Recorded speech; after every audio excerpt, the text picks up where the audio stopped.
Jangan menganggap terlalu sama antara DPD dengan DPR. Jadi DPD RI itu rujukan kinerjanya berdasarkan dua undang-undang, Pak. Pertama, Undang-Undang 1945 pasal 22 poin B, yaitu merancang 5 urusan saja. Dan juga sama dengan Undang-Undang MD 3, Undang-Undang Nomor 17 Tahun 2014, pasal 248 dan 249. Jadi sama isinya kurang lebih ada 3. Satu masalah legislasi, menyusun rancangan undang-undang 5 nanti saya sebutkan. Yang kedua pertimbangan, yang ketiga adalah pengawasan. Jadi agak beda. Jadi kalau DPRD kan budgeting ya kan, kalau di DPD itu bukan budgeting, tetapi pertimbangan. Saya sebutkan legislasi yaitu menyusun rancangan undang-undang 5 urusan saja. Satu, otonomi daerah. Kedua, pemekaran, penggabungan dan pembentukan daerah. Yang ketiga, hubungan pusat dan daerah. Yang ketiga, pengelolaan sumber daya alami dan sumber daya ekonomi lainnya. Dan yang kelima adalah perimbangan keuangan antara pemerintah pusat dan daerah. Di luar itu bukan tupoksi DPD, bukan tupoksi DPD. Nah, kemudian pertimbangan tentang apa? Pertimbangan tentang rancangan APBN. Nah, terlibat tuh hanya pertimbangan.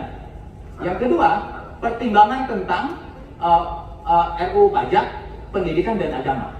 Dan yang ketiga adalah pengawasan. Pengawasan tentang apa? Tentang rancangan undang-undang yang sudah jadi 5 tadi, kemudian tentang APBN, pengawasan APBN, pajak, agama dan pendidikan. Jadi seperti itu. Memang dalam konteks legislasi, DPD ini masih lemah karena mainnya hanya di input dan proses. Proses pun hanya di beberapa, tapi tidak sampai ke output, tidak bisa ikut memutuskan. Jadi izin saya sampaikan itu. Nah, yang kedua terkait dengan strategi mengadvokasi bagi hasil. Bapak Ibu sekalian, mungkin saya juga sedikit pengalaman di DPRD 2 periode. Jadi memang harus punya kemampuan informasi dulu, Pak. Jadi jujur saya juga agak mengevaluasi, bukan mengevaluasi, agak mengkritisi ya. Kita punya 7 anggota DPR RI yang mewakili Bekasi, kayak gitu. Seingat saya tidak pernah tuh ada suara-suara yang memperjuangkan yang namanya Bekasi dari sisi apapun. Punten ini mah, punten. Boleh saya mengkritik dan tentunya saya juga siap dikritik kan. Begitu. Dan itu menurut saya kita lemah di situ. Padahal yang disampaikan Bang Sony ada 2 hal saja yang saya ingat, Pak. Satu, DBHCT ya, cukai hasil DBHCT, cukai hasil rokok. Itu cukai itu saya ingat betul waktu Pak Rohim menjadi bupati 2 bulan tuh saya diskusi khusus masalah DBHCT, Pak. Nah, DBHCT itu agak sulit memang merealisasinya karena masalah regulasinya yang memang uang itu hanya boleh dipergunakan yang terkait urusan dampak rokok, Pak. Di luar dampak rokok itu tidak bisa. Gitu, misalnya dipakai ke infrastruktur lah atau mungkin pakai pemberdayaan, saat itu tidak bisa, Pak. Nah, sekarang bisa karena memang itu menjadi kendala. Salah satunya sempat waktu itu di pemerintah daerah saya termasuk dalamnya adalah memikirkan bikin rumah sakit jantung.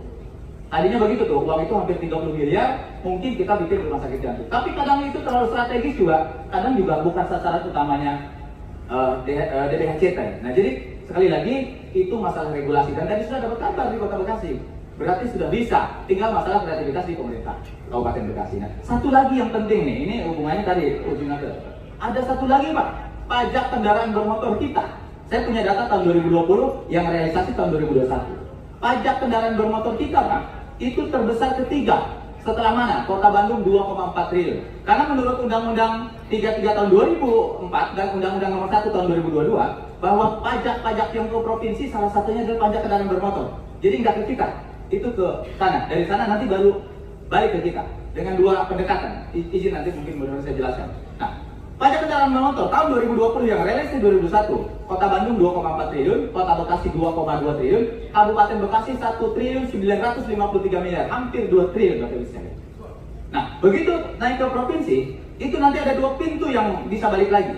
Satu, bantuan keuangan, yang kedua program-program dinas yang ada di Jawa Barat. Jawa Barat yang ada di Bekasi. Nah, kita lemah. Waktu kasus jalan Cikarang Cibalusa, kenapa itu saya relate-kan dengan pajak kendaraan bermotor? Karena jalan provinsi yang ada di Kabupaten Bekasi, luasnya 23 km, itu hanya dari Cikarang sampai Cibalusa, Pak.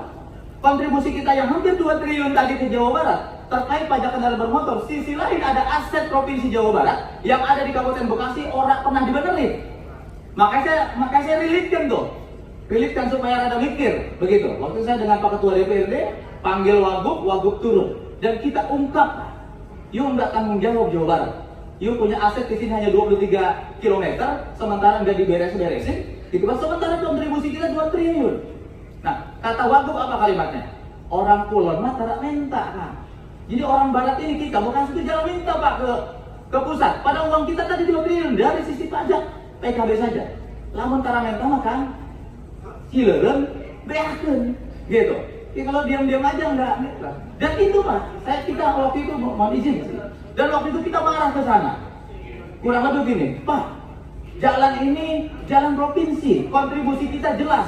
Nggak usah nunggu orang Bekasi ngusulin, maksud saya. Ini tanggung jawab provinsi, anggarkan saja. Gitu. Kan jalan itu di depan rumahnya Kang Cecep, depan rumahnya Kang Jejen gitu kan. Itu di situ tuh lokasinya. Makanya kemarin setelah kita turun, Pak, turun tuh gubernur. Untung turunnya bulan Februari, Pak. Februari, Maret, April ada diskresi regulasi. Pergeseran. Kenapa itu bisa di 2022 bisa selesaikan, Pak? Itu nggak ada anggarannya, Pak. Tapi pergeseran. Dari mana? Jalan perbatasan antara Jawa Barat dengan Banten itu digeser 10 miliar ke situ, Pak, yang saya tahu oleh Pak. Karena waktu itu kalau kita bulan Februari ngomong, kan kalau bicara normatifnya anggaran nanti Desember 2022. Maaf, 2021. Berarti realisasi 2023 itu pun langsung diusulkan. Oke, sedikit lagi. Maksud saya begitu, Bapak Ibu sekalian. Pemahaman kita terkait dengan informasi, data, Bang Sony, kalau kita menguasai informasi, kita menguasai data, perangnya juga enak itu maksud saya. Gitu. Kita ngomong ke gubernur ngambek, ke pusat ngambek. Terakhir barangkali, kita punya pengalaman walaupun tidak bicara ujungnya. Muhammad siapa? Bupati Meranti. Bupati Meranti sebenarnya kasus sama dengan kita, Pak. Cerita migas yang di Babelan. Saya waktu itu di Badan Anggaran dan di Komisi 1. Tentang berapa sih DPH migas itu yang